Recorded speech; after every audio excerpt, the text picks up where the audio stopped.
Hello everyone to the 53rd episode of Everyday Eternal. With me tonight, as usual, is my co-host Bob Wang, Hello, hello. whose name I will eventually probably learn how to properly pronounce.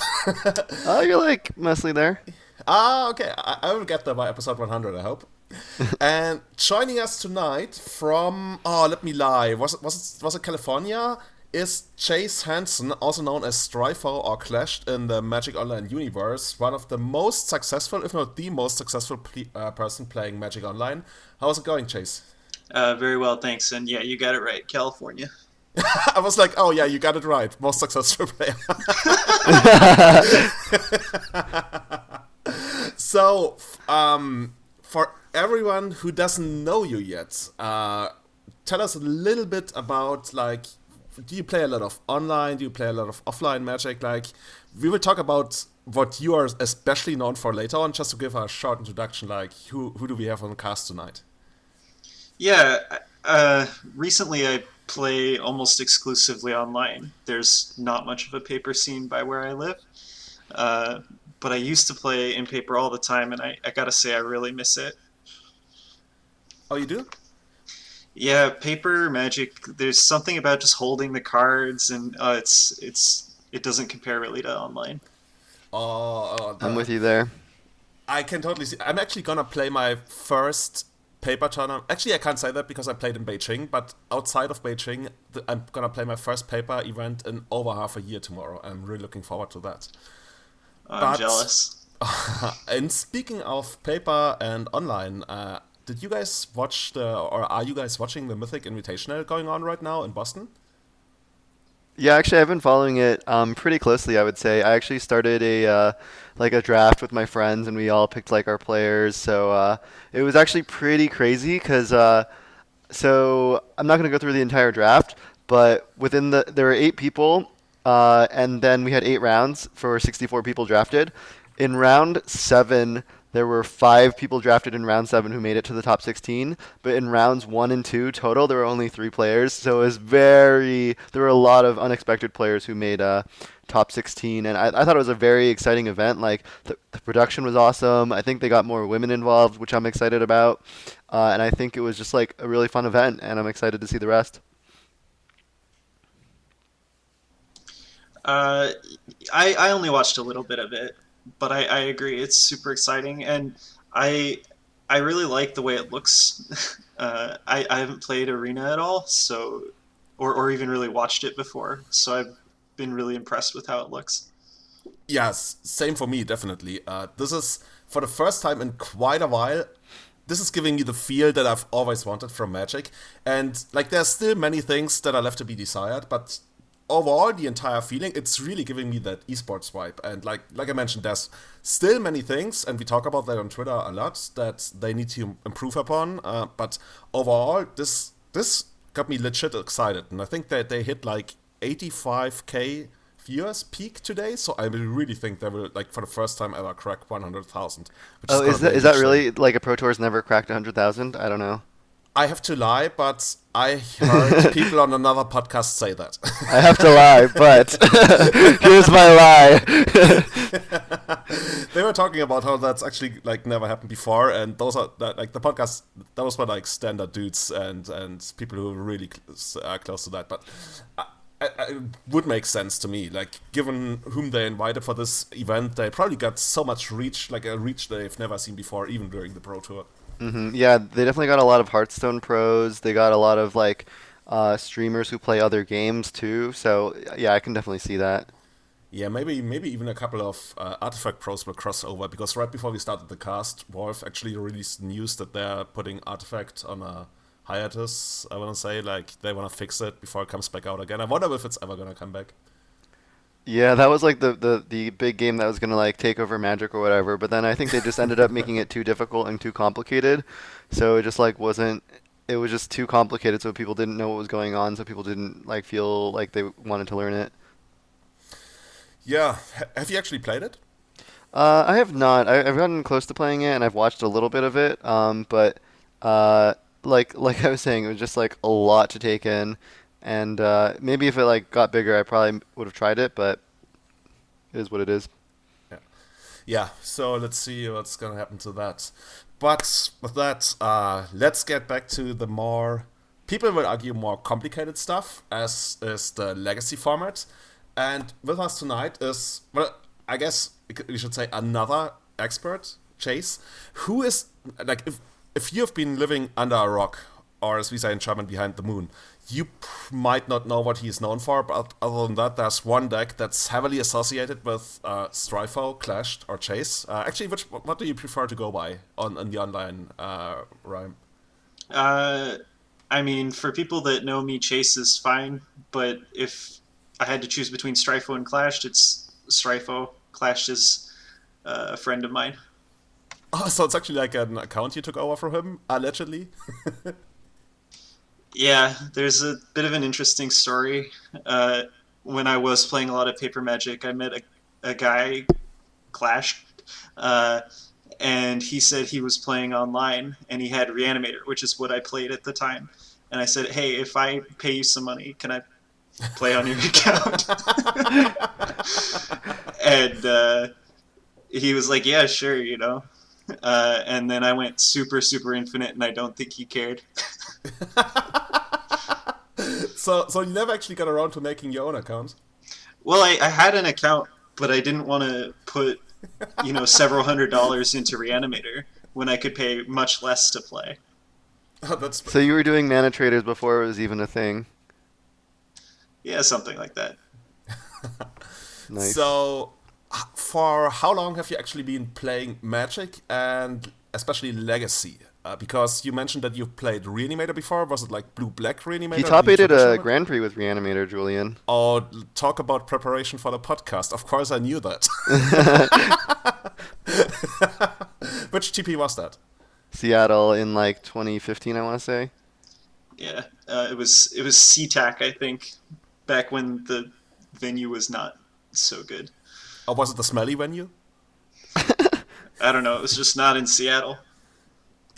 Yeah, people complain about that like the entire area smells a little bit of rotten eggs, and apparently that's actually true because there's some natural phenomenon going on that actually makes the entire area smell. Shout out to everybody listening from that area who's cursing me right now, and he's like, "No, Julian, you're lying. This is like perfect over here. Fake news, fake news." Also, you top-8'd a GP. Okay. Now we have to talk. Why this deck if you top-8'd a GP with Reanimator? No, seriously. Tell us about your journey. Like, how did you get into Magic, and how did you arrive at what you're playing right now?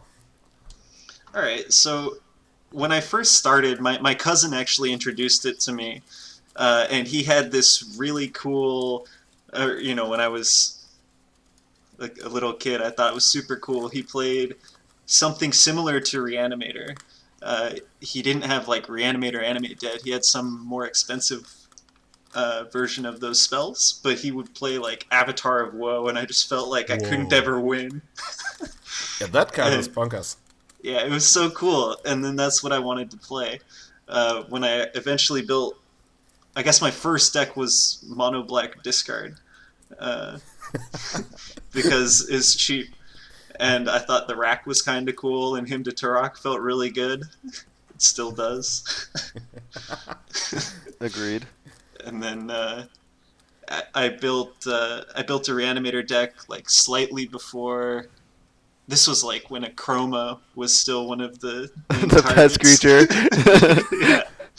Yeah. Don't laugh, I did that in Vintage with Oath. I quickly played against someone who had Caracas and Swords to Plowshares, and I realized that Legends aren't so good and Creatures Without Shroud aren't so good. Because Jin-Gitaxias wasn't even printed yet. He's not here tonight. So when was that? That must have been like the early 2000s, I would guess? This would have been like 2008, maybe. Okay. I was still in high school. And then Jin-Gitaxias got printed. And there was like this mental misstep Reanimator era where it felt really good, and Jin-Gitaxias was insane, and then Griselbrand got printed.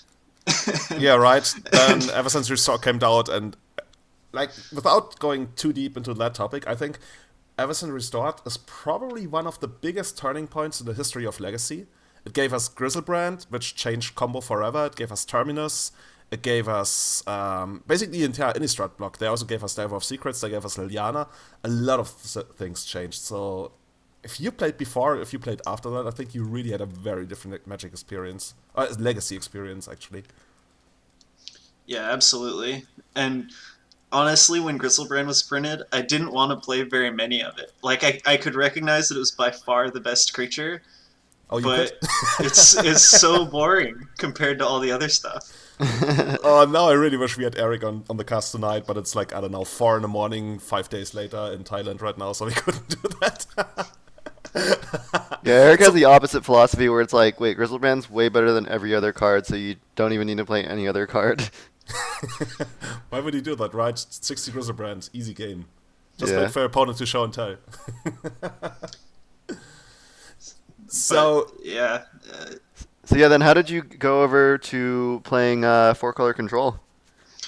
Um, so basically immediately after the GP top 8, I was messing around with actually Nick Fit. And Nice. I this is was getting better every day now. like I was looking to find my niche because also around that time is when Black Red Reanimator started being really, really popular, and I think that deck killed Blue Black, not because it was so much better that it just always won, but because it put a target on your back, and it just made it way harder to play around everything. So Yeah, the I next agree with logical that. step from top 8ing a GP with like one of the best decks in the format was to trying to make Nick Fit work. I mean, all sorts of stuff. I was just trying to find my way, and I really like Cube, and so I was trying to make a deck that gave me that cube-ish feeling. Uh-huh. I always draft infinite color control in Cube, and so I was Okay, now I'm seeing where you're coming from. so it's trying to cast those big flashy fun spells, draw lots of cards, and I was messing around with all sorts of stuff. A demonic pack deck showed up, various Nick Fit builds, Life from the Loam decks, just all sorts of stuff. And I landed on this, or I played against this guy who was playing Punishing Miracles, and I was like, man, Keep going. he had Nahiri and Dak Vaden and Punishing Fire in his deck, and I was like, wow, this Dak Vaden Punishing Fire is sick. I want to play this, but I don't want to play all these white cards. I'm not into that. Yeah, who needs Terminus anyway, right? Yeah, what I really wanted to play was Notion Thief because I'd messed around with that a little bit. Oh god, you got me with that card so many times in Magic Online. Notion Thief, Dak Faden are best friends. It's insane. And that's when I started building like the first drafts of that deck. And this was in like 2016 winter, it must have been. Okay, so Deathrite was legal. Were you playing Deathrite? Yes. I quickly, so once, this was like slightly after slightly before the top ban. Like Okay, maybe, so Check Pile was very popular, and you were playing like your version with Dak Faden basically, and Punishing Fire. something like that. My initial versions were pretty far from Check Pile. There was a lot more clunk, but Even more? yeah, I was playing more like 2 Notion Thieves in the main, and eventually like just playing against Delver enough times, you realize that you can't do that.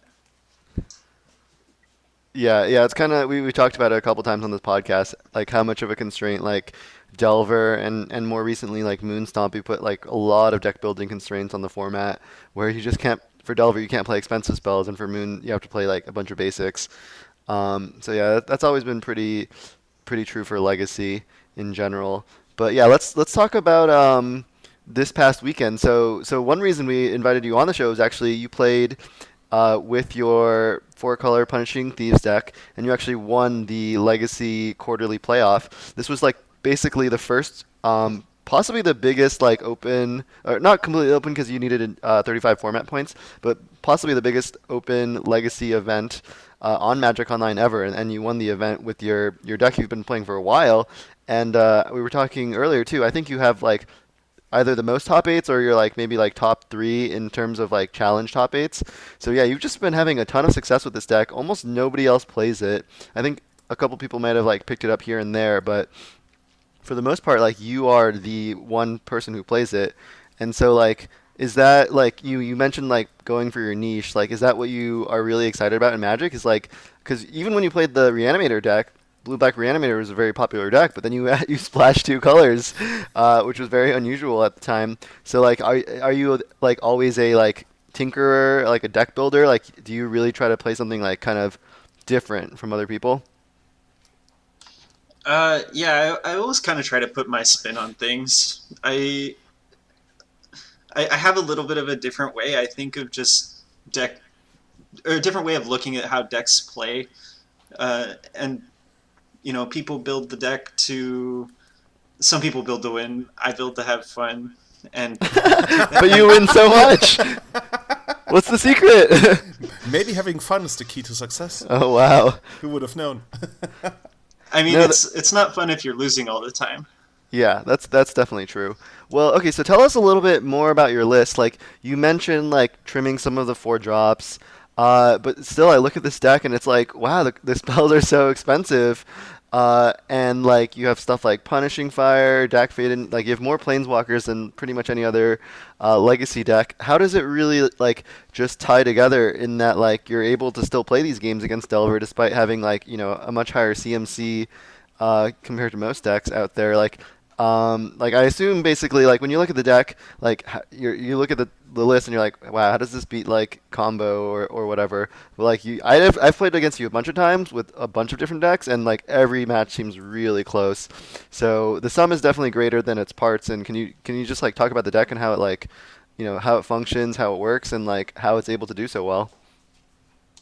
Yeah, so I think a big a big thing about Legacy is just getting your mana. Or I guess that's Magic in general, right? You just you need to have your mana work out.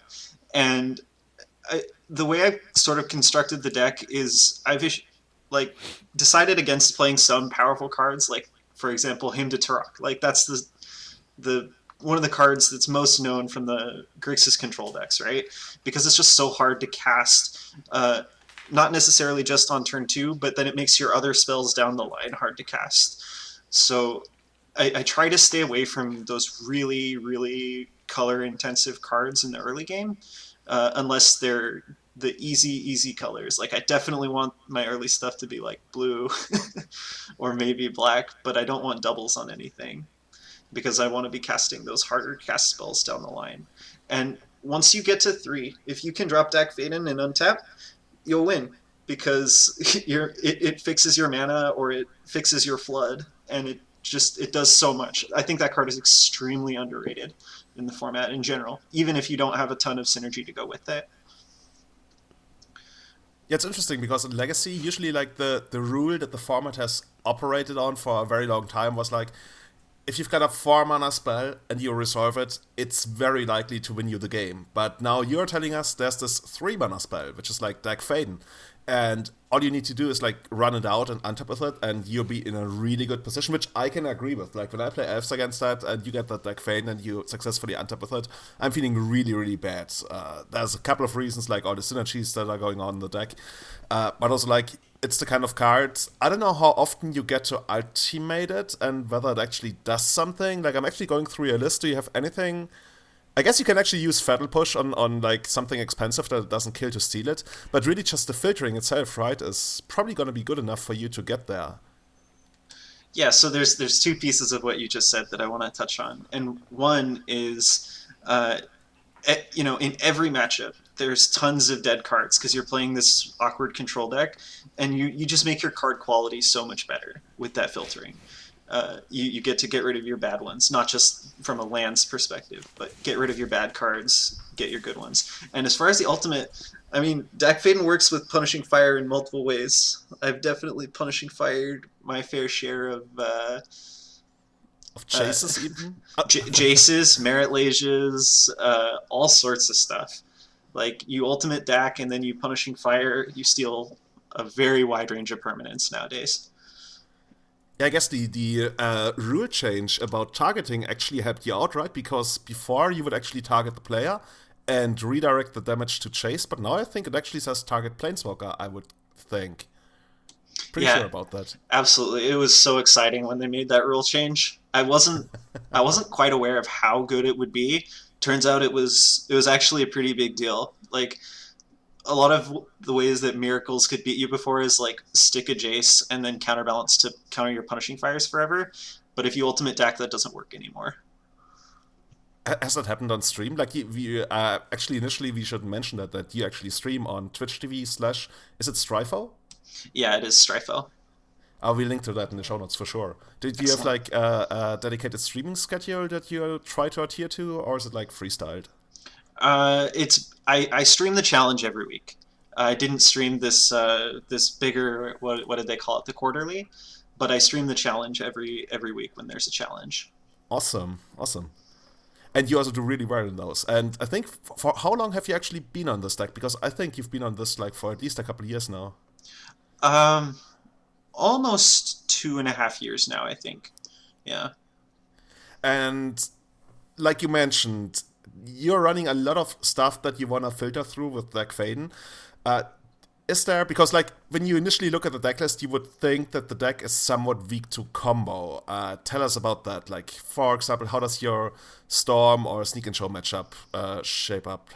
Is that something that you feel uncomfortable in, or because I also don't see too many cards in the sideboard against that, just like a little bit here and there. And of Yeah. course, Legacy All-Star Pulse of Murasa. I'm loving that card. I love that card too. So Storm is really hard game one. You pick up a lot of points in games two and three, actually, such that uh, so before I switched computers, I had this rough track of my data, and I was in about 80 matches with Storm, slightly over 500, and that was winning only like 30% of game ones. So it gets much better post board, and it all comes down to just understanding your role and understanding how good Nile Spellbomb is. Like, if you play Nile Spellbomb on turn one, a lot of times it becomes much harder for them to win because they can't piff loop you anymore. And then you can set up, if you can resolve Jack Faden, then you can find Notion Thief, and then you can win the game in like very quick fashion from there. But it's really like, land some sort of like a spell bomb or a clock or something, and then use Dak Faden or Jace or whatever to go through your deck and find something to put the nail in the coffin. Sneak and Show, turns out, is actually a very good matchup. You win about the same amount of game ones as you do against Storm, but the post board games are so much more favored. I win like 35% of game ones and over 70% of matches against Sneak and Show, which is why when I ran into JPA in the Whoa. finals, I mean, obviously JPA is very good, but I wasn't super concerned because I think the matchup is in my favor. Once you understand that you can hold like Notion Thief or Leovold in your hand, and then their show and tells become much much much worse because they're not using them as a draw seven; they're using it as a creature that you can kill into play. Okay. Okay, that's pretty. Are those numbers that you actually tracked, or is it something that you feel like is true? Because, like, if you tell me you've got 30% pre-board, but you win the match by 70%, that makes your post-board win percentage, like, I don't know, in the 80% range. Or so. I'm sure somebody will calculate that for us. We can probably do that ourselves. But that makes your post-board win rate insanely high. Maybe one of the highest in all of Legacy.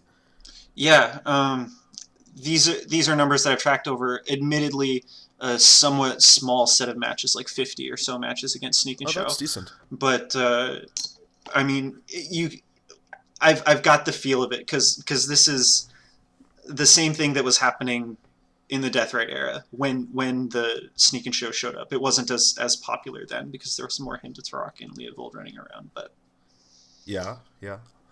And when you look at the deck, like we mentioned, combo can be rough. What are the kind of matchups you really do want to face? Like, what is your opponent supposed to do in the first turn that makes you feel good? Planes go. Is it though? Is that the case?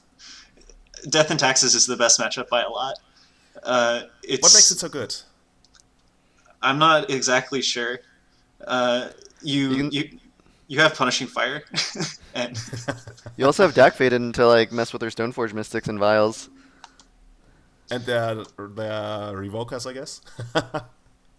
you don't play so many Revokers anymore. At least I don't see them. Maybe they board them Yeah. out because they don't want me to take them.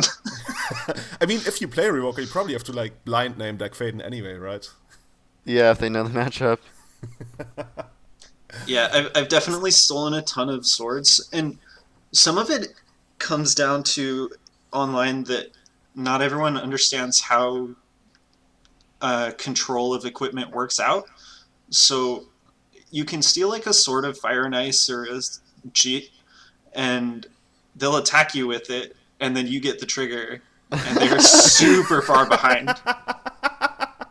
That's actually how it works. Oh my god, I played so much Legacy and I did not know that. I knew that like if you stole a Batter Skull, they would still be attacking you and you would still take the damage. So you have to like equip it to your own creature. I did actually not realize that like you control the GT and the Sword of Fire and Ice, so like they actually shouldn't even attack with it. That's so funny. Yeah. In the case of Battle Skull, it makes sense, right? Because the creature gets lifelink, but like in the case of like Sword of Fire and Ice, where the sword actually is the trigger.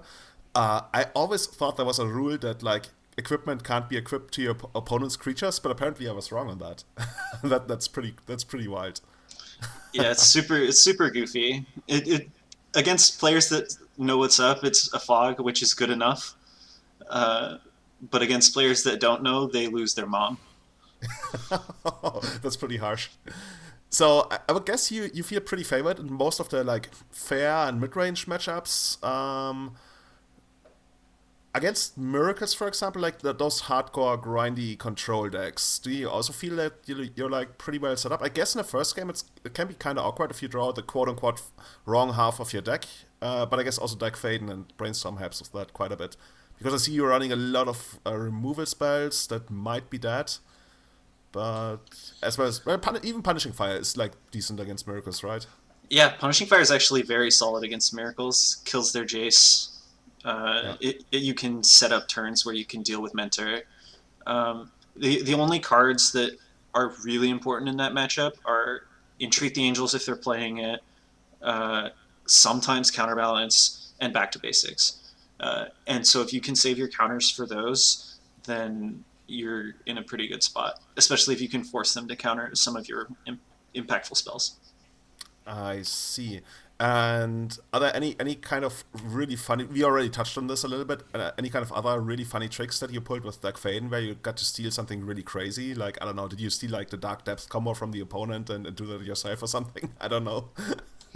So I've never stolen like a Thespian stage to steal their or to like make a Merit Lage, but I've definitely stolen Merit Lages, and in fact that happened in the quarterly when I played against a slow depth deck. Oh, that's pretty amazing. I should watch your stream a lot more, but I'm usually playing myself in the challenges, and then I usually try to focus on that. Or I watch Anorak because he's always going late, and then it's like, okay, who's still playing? So, one card we already touched on is Pulse of Murasa. Tell us about this. When do you bring it in, and what are the awesome things it does for you? Because I've usually seen it in Modern before, like to stop the infinite combo with like, what they had with Kitchen Finks and Visceracy and Melira. But what is it doing in Legacy? So let's the first place I actually used it. I want to start there. Is in Nick Fit when I was messing around with that, and I just couldn't beat Burn. And so I was looking for a spell that wasn't completely dead everywhere. Like I could play it against Delver, but I wanted something that said gain life on it. And that's where I came to. And when I built this deck, I remembered that, and I decided to try it out, and I just loved it.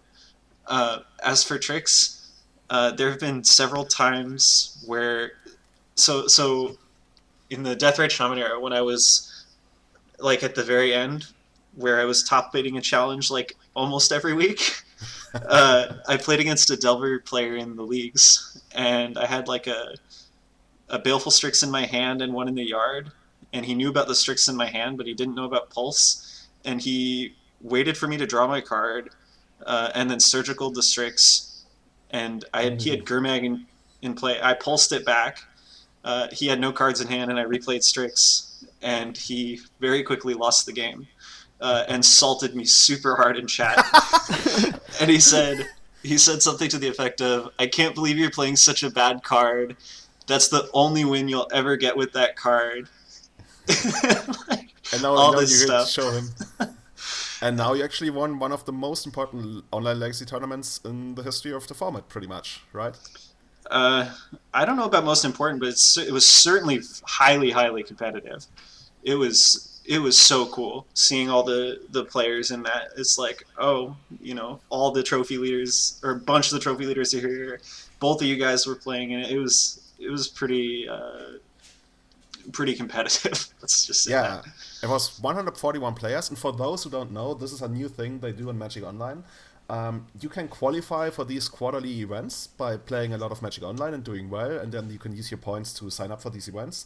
And unlike the regular events, you really only have people in there who like play a lot of Legacy. So this is a pretty cool event, and top 8ing it means quite a bit. Like, unfortunately, I basically, well, I went 0-2 drop, but I had one of the worst days of the year, like health-wise. Like, I felt really bad, but I don't want to use that as an excuse. I also didn't play well. So I'm really very much looking forward to the next one they're gonna have. And Bob, how did it go for you? What did you play? Yeah, I think I also started off pretty badly. I don't remember if I started 0-2, but I think I started 1-1, but I ended up 4-4 on the day. I played the Slow Depths deck. I've been like waffling back and forth in Legacy. Right now, yeah, so let's talk now about like where Legacy is. It's like supremely balanced. And like if you look at what did well in the playoffs, like the top 8 decks were 2 Death and Taxes, 1 Maverick, Chase, Sneak and Show, Bug Depths, Grixis Delver with Stifles. But there was like the kind of the de facto top 3 decks I think people were expecting were like Miracles, Blue Red Delver, and Storm, and maybe Blue White Stoneblade, and those decks were like nowhere to be seen. So like if you look at the top 8 decks, they don't really have too much in common, but they were all like not really considered like the best decks, if you will. Not that there really is a best deck in Legacy right now, but like it just feels to me like the decks that were targeted did poorly, and the decks that were more under the radar did well. So Legacy just become very cyclical. It's like very balanced, to a point where like Death and Taxes was considered pretty bad for a while. Now it's probably pretty good again, which means that Grixis Control was also considered pretty bad for a while. But if there's enough Death and Taxes to prey on, then it might be pretty good again. So it's just like very interesting that Legacy has actually developed this cyclical metagame where it feels very healthy and balanced. How do you guys feel? Yeah, for me, like we talked about this over the last couple of weeks, that, I don't know, I felt a little, I can't say worried, but I didn't enjoy Legacy for like a week or and a half, where I was like trying all kinds of shit, like when I was going around like trying to moon people, and I felt like, oh, this is the second coming of Christ or whatever. And it was Do you know what that means in like American English, going around trying to moon people, Julian? I probably don't. Really? You don't? You've never heard of like mooning someone? No? It just means you go around and then you like pull your pants down and show them your ass. Yeah. So don't actually do that in real life. I would advise against it. Yeah, let's say I tried to blood moon, right, people? Okay. Okay, I had no idea. Anyways, I thought like blood mooning people was the next best thing I wanted to do, and I did that for a couple of leagues, and they went really well. But then the Blood Moon stopped rising and things sucked. So I actually right now arrived at Green White Maverick, which I've been playing for the better part of a week, almost a week, let's say. And I've been doing really well with it. From the top of my head, my stats right now with it on Magic Online are like something like 25-6 or something, like really good. I just got another 5-0 with it before the podcast started, and I'm really feeling the deck. And part of that is that I think Green White Maverick is one of the kings of creature combat. I guess there's also Death and Taxes, which always makes for great matches. And you also like you have okay game against the combo decks. Like Elves is horrible, but other than that, I don't know. I'm really feeling the deck. I'm also playing it tomorrow, so I think I've regained my joy and fun that I have in the next deck. I believe I said I was mooning people anyway. Yeah. So we've been talking about Legacy for like forever. On past couple weeks, we've covered these teams. Yeah, Chase, what's your take? Like, how do you feel about the format right now?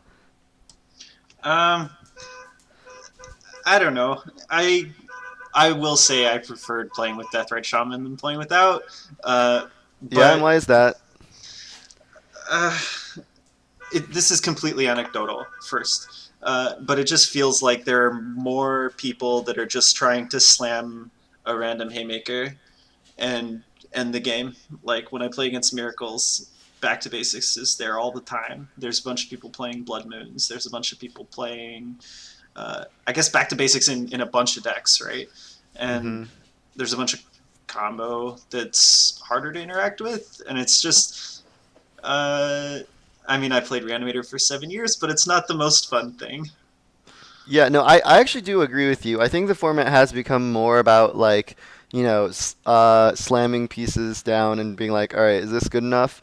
So we can talk a little bit about the Star City Games Open. There was a team open that one of our good friends Min top aided with, and he played Blue White Miracles, and he actually just said, actually, this was just Blue White Show and Tell because he played so many like powerful pieces that just like won the game by themselves, like Jace, Mentor, Counterbalance, Back to Basics.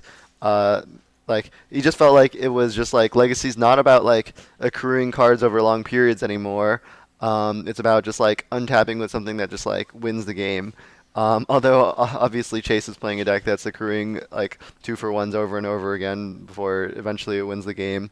But I definitely agree with you. It seems like there's more non-games certainly in Legacy, so it's becoming a little bit more like modern in that sense, in that like one player just has an awesome hand and the other player never really gets to play. But at the same time, I don't think it's gotten to the extent that like that's just like what all the games are. Is that's what's happening? But there definitely seems to be a little bit more of that. So Yeah, absolutely. And I don't want to send the wrong message. I love Legacy. I'm enjoying it a lot. Uh, it's just, there's a higher number of those games that are not very fun, but there's still plenty of fun to be had. Yeah, that was also the thing that made me feel a little burned out of Legacy. Like I was talking about that in Blue Chat quite a bit, where I felt like it's so much about power level right now, about like doing powerful things. And when I was playing Elves, I felt like uh, that synergies were somewhat I can't really say undervalued. That synergies weren't as important as untapping with Grizzlebrand or something like that. But yeah, good job. You drew like 3 cards with your Elvish Visionary Wirewood Symbiote combo. Here's a Grizzlebrand. exactly. But now I'm playing Green White Maverick online right now, and I'm having so much fun with it. And I don't know, like I felt like having these hate bears, which is something you don't do in Legacy and Elves really. Like you every now and then you have like Archon of Vader's Reach or maybe God of Teak, but without Mother of Runes they're not nearly as good. But being able to go like turn 1 Mother of Runes hate bear, like hate bears go a really long way against the combo decks in Legacy I feel right now. I could be off, but I don't know, I really felt like I don't know. What I'm basically trying to say is Maverick is the way to go. And I think it's probably the best. Okay, that's probably pushing it. The best tier 2 deck right now. It's just like it's my favorite deck of all time, and obviously I'm biased. It's your favorite deck of all time? Can you really say that? Yes, Green Uh, White Maverick from 2011 is my favorite deck of all time. Wow, I feel like the Elves Cabal is calling you a traitor right now, Julian. I don't know. You know you can be married to someone. No, actually, no. It's just like Elves is what I enjoy playing so much, but sometimes you don't get to play, and it sounds weird, but I feel like with Maverick, there's more games where you actually get to play, like play actual long drawn out matches, and then I feel like the only really really bad matchup with Maverick right now is Miracles, and that's always been the case. That's why we're running like 3 chokes in the sideboard and trying all kinds of trickery to get there. But oh well, maybe just that's just me wanting to play more Legacy right now, like actual playing, which Maverick allows me to do. Whereas with Elves, I feel sometimes I just don't get to play. Did you try And Palace Jailer? I'm about to try it. Like, I haven't tried it yet. Like, right now I'm running Cigada in that slot, and Cigada has been surprisingly good. Like, Marius Mm-hmm. Hausman has been pushing me to try out Cigada, and I've actually been really liking her thus far. But the card I like the most is Script Ranger. It's just like the most broken creature in all of Legacy right now. It's so Clearly. good. Clearly. Yeah, I don't know. I just think I think Monarch. So you guys probably don't follow Pauper too much, but Monarch has like I do. completely overtaken the Pauper format, and I think it is like a part of Legacy that's like severely underexplored. I guess the problem is the Monarch cards are all pretty expensive, but I think like Palace Jailer is probably the best of the bunch.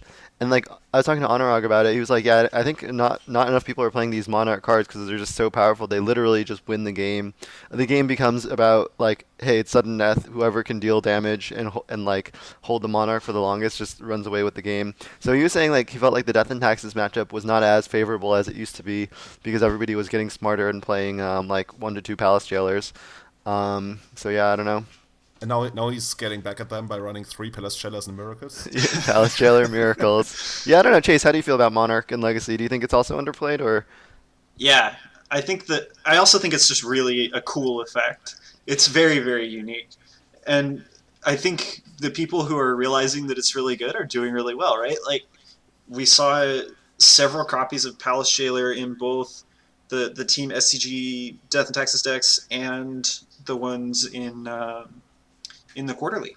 When I played against Lampalot in the quarters, he played one against me. It turns out it doesn't match up that well against Notion Thief, but it otherwise would have been very good. Yeah, that's very interesting. Like, I think from the Death and Taxes perspective, like Grixis Control in your deck is similar to Grixis Control in a lot of ways. Is one of the toughest matchups, and the way they approach the matchup is just like you actually leave in a couple plows, and the entire game plan revolves around recruiting up a Palace Jailer, resolving that, and then just hoping to ride that to victory.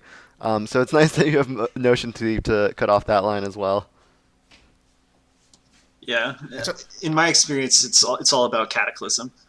People cut forces sometimes, and I tell them if you smell a Cataclysm at all, you can't cut forces. You yeah, I can't think beat that card.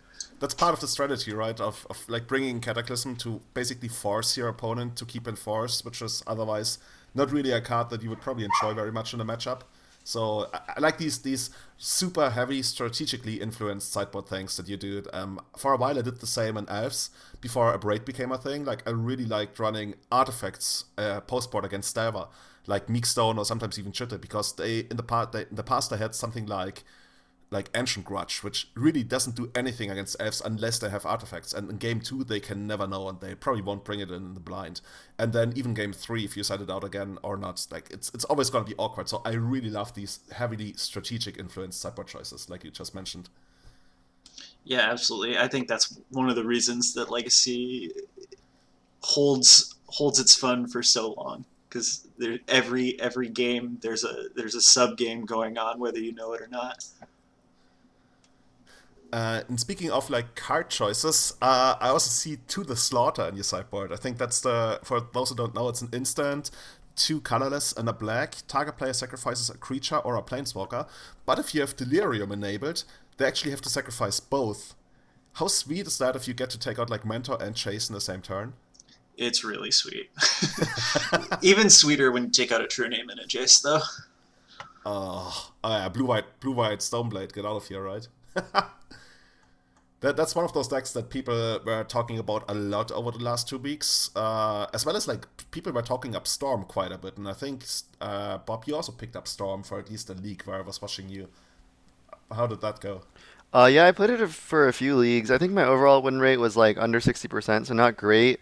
But I did 5-0 league with Cyrus, and he showed me some cool things. I just think that deck is very powerful, and in the right hands, it could potentially be the best deck in Legacy right now.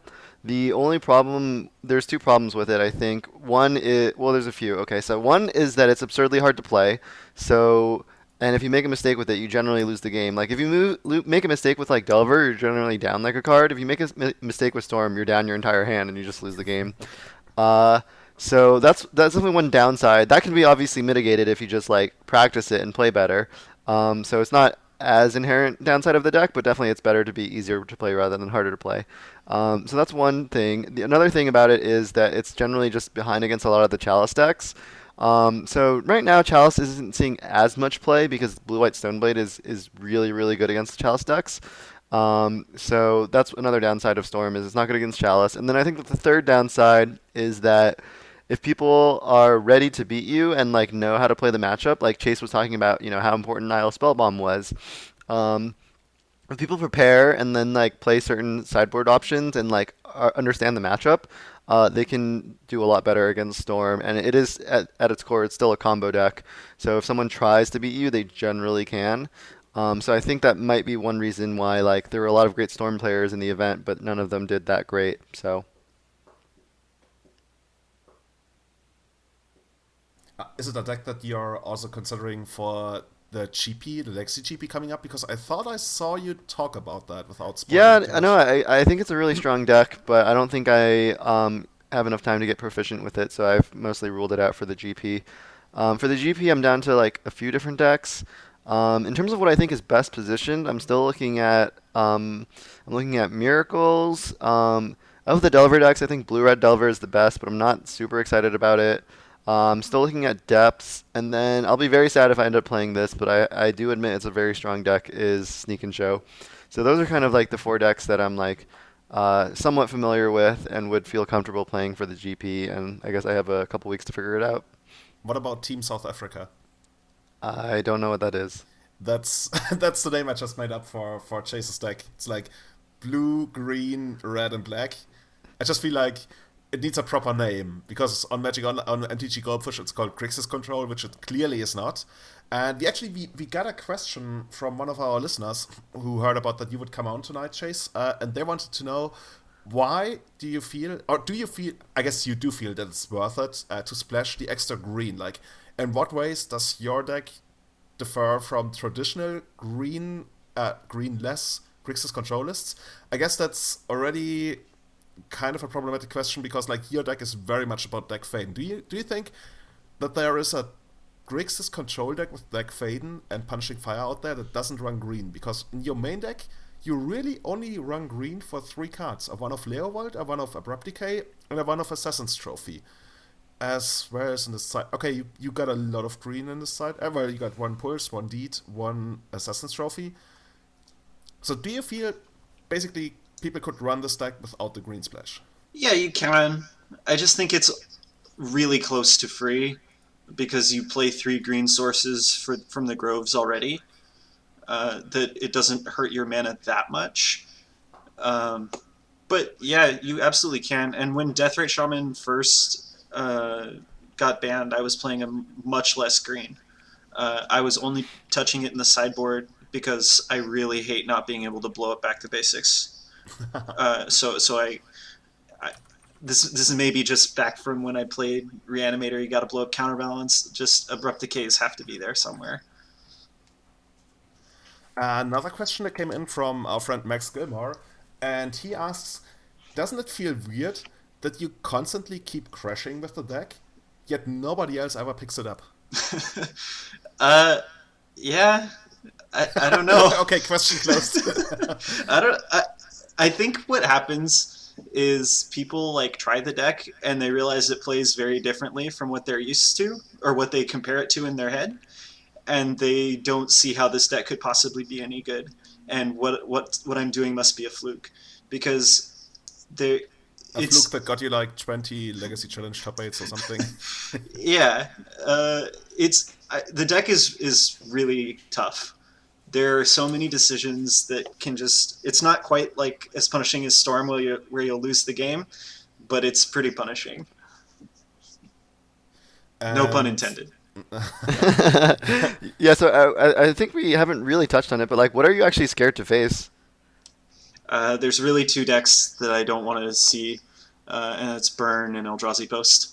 Basically, everything else I feel like I can work a win out, but those matchups are just so hard. yeah, how do you even beat Eldrazi Post? Like you pinpoint your discard and hope to just get there? Because like looking at the deck list, even post board, it looks really rough, man. It is. one way is you hope that they're playing a lot of the artifact ramp instead of spells that do something, because Dack Fayden matches up really well against that. Um, if that's not the case, you have to really just lean hard on your 2 Assassin's Trophies and your Planeswalkers. The You land have, destruction plan. yeah, you have to get rid of their posts or their dumb tutor land, Ayavugan.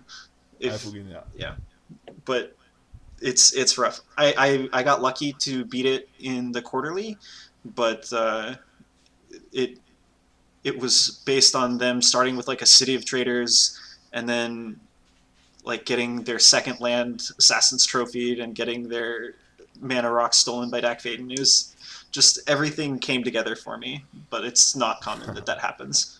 Yeah, you definitely need a little bit of luck to win a big tournament, anyways. But yeah, actually, this is one question I feel like I've been struggling with a little bit is like, we talked a little bit about how Legacy was based more around bombs now. Is it also just like, is there just like significantly more luck now? Because I definitely feel like my win rate has gone down. Well, okay, it's weird. I feel like my win rate's gone down in big events, but when I play leagues, I'm generally still pretty consistent, not too different from where I was when Deathrite was legal. But then when I just like go to a large event, I either do like really well or I just scrub out, and I look back on my choices and I'm like, I feel like I just got unlucky. I I don't don't know. know. Maybe you just do better when you're not wearing pants. I could see that being a reason. Wow, No. we don't talk about how I play Magic, Julian. Yeah, we don't talk about me mooning people. Oh my god. Okay, keep. Yeah, I don't know. What do you think? Do you think, Chase? What do you think? Do you think like Magic or Legacy has become like more luck oriented because of the bombs, or like, yeah, it's really hard for me to pinpoint what's happening. Yeah, it's tough for me too. I think slightly. I think that something that the band did is it made the spread of win rates across players a lot more narrow than it was before. I think, which is to say, it's you know luck is a bigger factor, but in some sense, I think that's good for the format. Even though it sucks as a grinder, it feels really bad. But as far as like getting players in, assuming they can afford it, it's probably a good thing. Yeah, I mean, if you look at Artifact, we were just talking about how like maybe there wasn't enough luck or it was just too damn complicated. Like from what I heard, like the Platinum Pros from Magic loved Artifact because it felt like maybe they were just like really really good at it and were winning super consistently. But like yeah, you definitely do want a game with some amount of variance.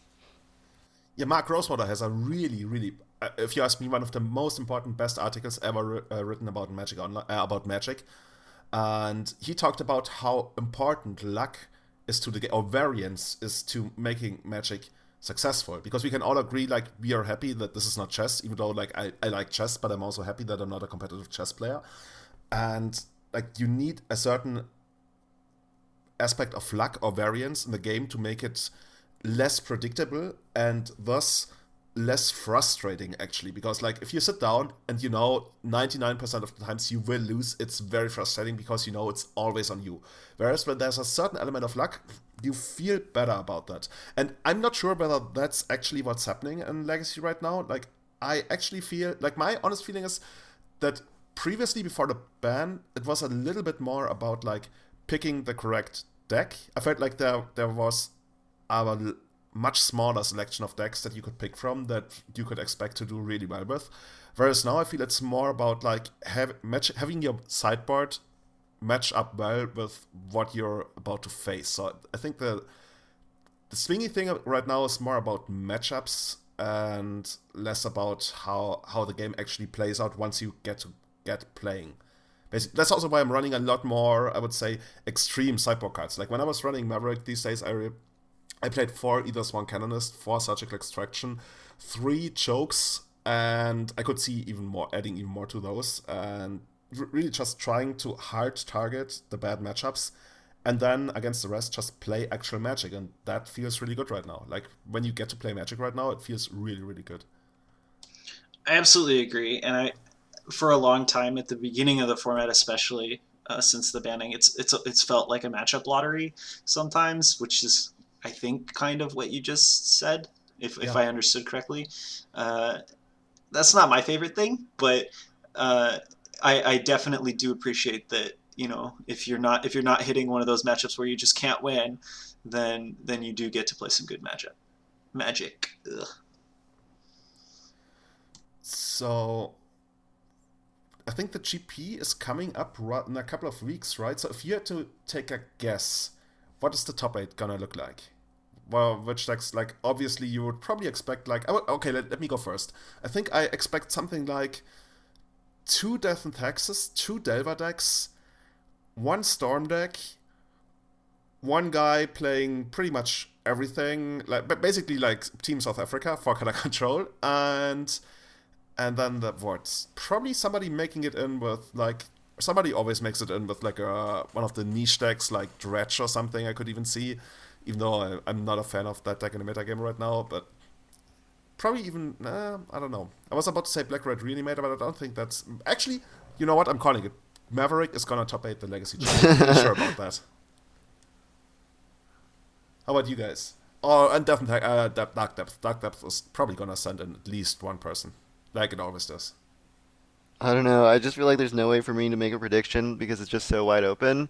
Like, it's just Hashtag absurdly wide wide open. So, like, let me list off, like, kind of the top 10 decks with finishes, and, like, they're all, like, have approximately the same number of finishes lately.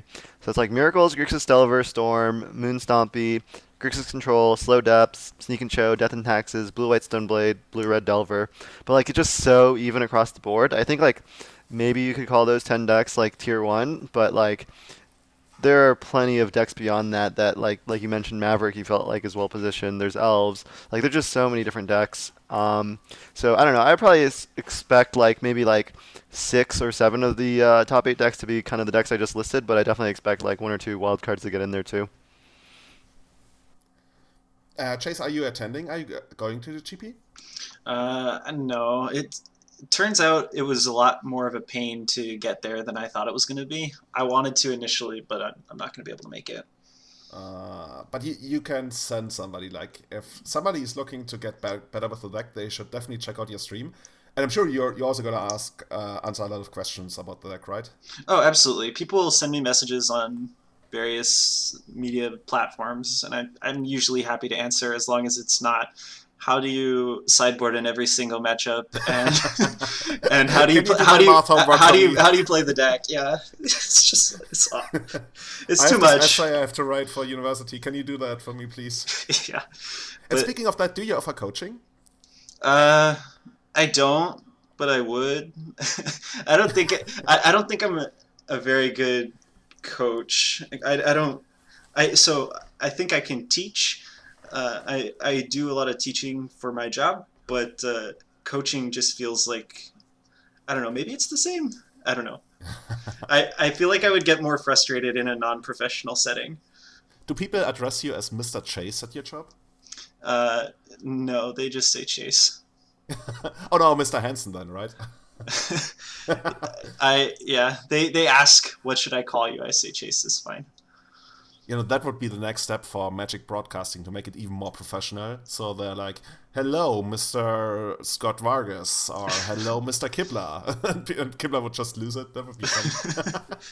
Absolutely. One more question we got from a viewer that I have to ask you. And I think I already know the answer. But first of all, my own question. When are you going to get Avatar of Wu in the deck? Like, the games go so long, it's like a no-brainer, right? You have deck Faden to fuel it. I don't play enough creatures, but wait, does it count? In the deck. Does it count both graveyards? I think it does. Let me actually check.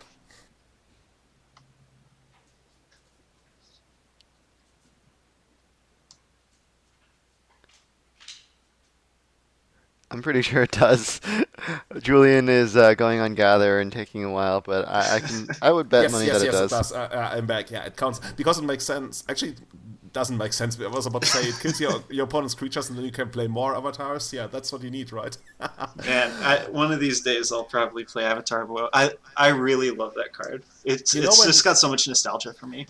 It was in a pre-constructed deck, and I remember when that pre-constructed deck came out, it was immediately sold out. Like, it's the jitter effect that we got later on in Kamigawa.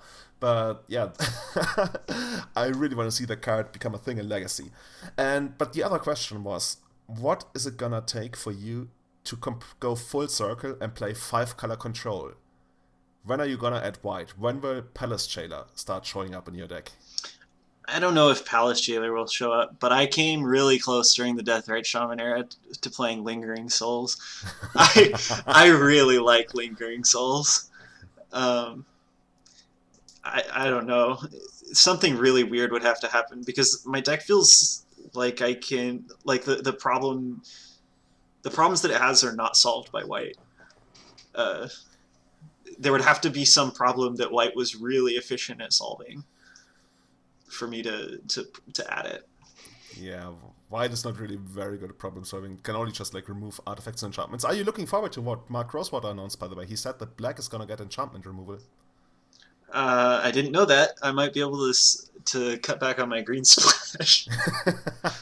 I mean, there's always a chance it's like an 8-mana enchantment that triggers on your next upkeep. It's like 1 enchantment, I don't know. Something like that. Yeah. There's one black card, I think, that destroys artifacts that has some insane restrictions like that. Well, I think we will see how that's gonna work out in the future. For now, I would like to give shoutouts to our friend Franco Boli 33, who to this day is still our only review on iTunes. So if you want to leave a review for Everyday Channel on, well, basically anywhere, but iTunes is usually where it's at, we would be really happy about seeing some of those. I think Bob actually went ahead and like left a couple of reviews for other podcasts, so shout outs to Bob. Hey. I try to support the Legacy podcasting community in any way I can. But yeah, no, seriously though, we definitely appreciate your reviews. Like, it really helps us get more noticed. It helps us move up in like the podcast rankings, and so it definitely is a huge boon for us. So if you wouldn't mind taking, just 30 seconds out of your day to leave a review, we'd be super happy to hear what you had to say, good or bad. Yeah, but mostly good. Definitely also make sure to check out Chase's stream and Bob's stream. Bob, are you going to stream a little more in the next couple of weeks? I don't know. I go back and forth. I love the idea of streaming, and I do stream from time to time, but I don't know if I ever want to commit to it. But sure, I'll definitely throw out a couple streams out there. Oh, the other problem I have, which you might be able to hear right now, is I have Tully in the background. He's my dog, who whenever I start talking, he seems to think I'm talking to him. So that is a problem when streaming sometimes. You could actually make that part of your stream or something. I don't know. Yeah, I was gonna say that's people who watch internet stuff. They don't have a problem with dogs. They love them. That's a fair point. That's a fair point. But I guess we need to work on your webcam, because right now, whenever I see you streaming, it's basically your forehead streaming, and we can barely see your eyes. No, my webcam always freezes. It's really frustrating. So I should work on getting a better one. That's another thing. So if you want to support Bob or like the podcast altogether, we are very open. If you want to sponsor this, just hit me up or Bob or Eric on Twitter. And yeah, we'll be happy to work out a deal, because right now we are like basically stealthing our way into getting new free trial accounts for our podcasting software, and in the long run I think we're eventually going to run out of tricks to make that work. So if you want to become part of the Everyday Eternal supporter family, whether it's just like a donation or something regular to become part of the sponsorship for this thing, we'd be very happy to work with you. But in speaking of social media, Bob, where can people find you? So you can find me on Twitter at GrizzlePuff. And that's all? Yeah, and I'm on twitch.tv/GrizzlePuff as well. So those two would probably be the best. Is there grizzlepuff.com? I hope not. It might be the shoutouts to blackbelcher.com. Anyway, Chase, where can people find you? Twitch.tv/Stryfo. My Twitter handle is also Stryfo, and I am Stryfo on Reddit as well. So any of those places, if you want to contact me, I'm probably available. So if you want to find me, check out Twitch TV/itsjulian. You can find me on Twitter at itsjulian23. Also check out itsjulian.com, where this podcast is hosted. And with that, I think I want to thank Bob and Chase for coming on tonight. I think it's quite early on in the morning for Chase. It's like, Bob, actually, I think you're going to spend the rest of your evening having fun, and I'm about to go to bed and grind some Green White Maverick at a local tournament tomorrow. I'm really looking forward to that. So, guys, thank you so much. And for you, for tuning in, and everybody else, see you next time when we get some more everyday channel going on. Hopefully with Matt again. I'm really looking forward to having Matt back. You guys don't want to say bye-bye? Okay. Thanks for having me on, guys. I really do appreciate it. Yeah, no, thank you, Chase, for coming. It was awesome having you on. Definitely learned a lot about the deck, and who knows, maybe I'll give it a try myself. Yeah, thank you to Julian for putting this all together. Yeah, thanks for making this work. Hashtag Team South Africa. I wanna make this work. This is gonna be the thing. Bye bye, everyone. See you next time.